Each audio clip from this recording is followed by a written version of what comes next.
Hey there, I'm Miriam, and today I'm going to give you a glimpse into my world. I'm 25 years old, and honestly, I hit the jackpot when it comes to family. We're a close-knit crew, always buzzing with love and teamwork. It feels like we're part of an incredible squad, always there for each other. Every evening, we have this family tradition where we gather around the dinner table. But it's not just about eating. It's our time to connect, share stories about our day, and help each other tackle life's challenges.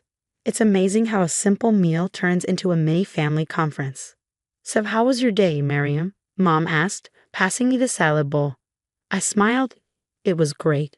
I nailed that presentation I was so nervous about. That's my girl. Dad beamed, giving me a proud nod. My older brother, Ahed, chimed in.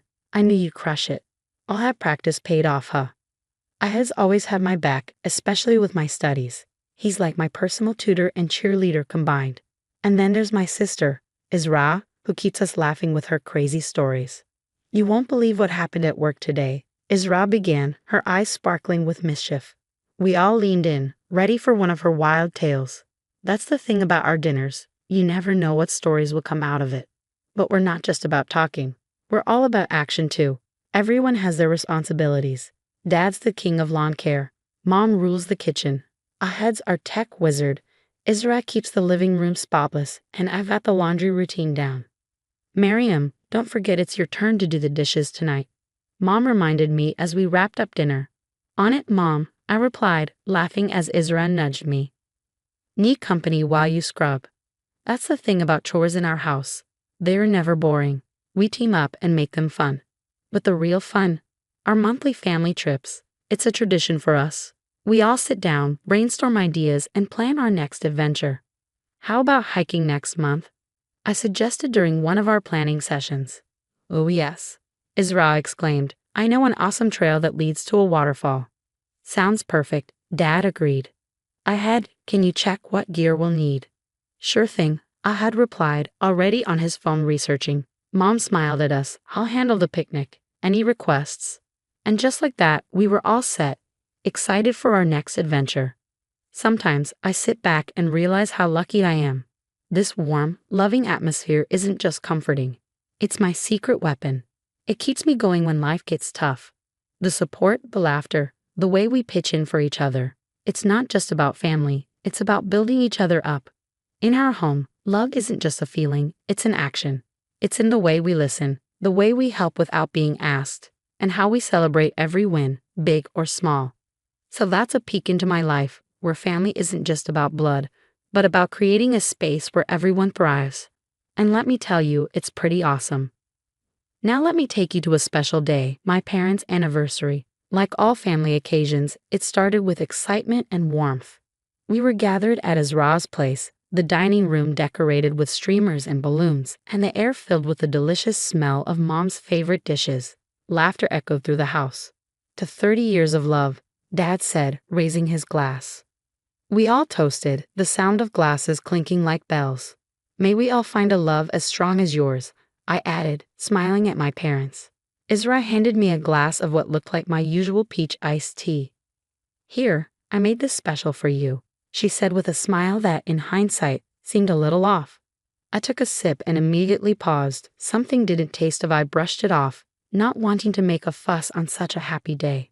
But as the evening wore on, things started to feel strange. The room began to spin, and the voices around me sounded distant, like I was underwater. Are you okay, Miriam? Ahad's voice sounded far away, his concern barely registering. You look pale. I tried to respond, but my tongue felt heavy, like it was stuck to the roof of my mouth. The last thing I remember clearly was Sarah's voice, unnervingly calm amidst the growing panic. We need to get her to the hospital. Now. What followed was a blur of flashing lights, urgent voices, and an overwhelming sense of fear. I caught bits of conversation here and there, but nothing made sense. She's been struggling with severe psychological issues. She needs to be admitted, I heard Sarah say, her words slicing through the fog. What was she talking about?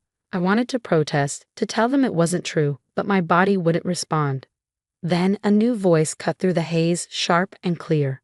We found traces of an unknown substance in her bloodstream. This isn't a psychological episode. She's been drugged. The room went silent, the tension so thick I could feel it even in my clouded state. Sarah, what did you do? My mother's voice was a shaky whisper, disbelief and horror creeping in. There was a long, suffocating pause. Then Sarah, her voice trembling, spoke. I just wanted the inheritance. I thought if Miriam was out of the picture. Her confession hung in the air like toxic fumes, suffocating everything around it. Even in my dazed state, I could feel my family's world crumble. My father's voice, usually so strong, was shattered. How could you do this to your own sister? I wanted to comfort them, to help make sense of the betrayal, but as the drugs wore off, exhaustion pulled me under, and I drifted into a restless sleep. When I woke, the room was quiet, the steady beeping of monitors the only sound. Odd was slumped in a chair next to my bed, his face lined with worry even in sleep. Ahad, my voice was hoarse and dry. He jolted awake, relief flooding his face. Miriam, you're okay. He filled me in on what had happened, and as I listened, a storm of emotions swirled inside me: shock, hurt, anger, and an overwhelming sadness. Where's Sarah? I asked, almost afraid of the answer. Ahad's face darkened. She's been arrested. The police are handling it now. I nodded, unsure of how to process it. My own sister had tried to. What, get rid of me? Lock me away. The realization was too much to bear. I can't believe she would do this, I whispered, tears stinging my eyes. Ahad took my hand, his grip firm and steady. None of us can, but we're here for you, Miriam. We'll get through this together. Lying there, trying to come to terms with the betrayal, I realized that my family, the one I had always cherished, would never be the same again. The road ahead would be painful, full of difficult questions and raw emotions. But I also knew that the love and support of my parents and Aid would anchor me through this storm. This wasn't the end of our story, just the beginning of a new chapter, one where we would have to redefine what family meant and find a way to heal.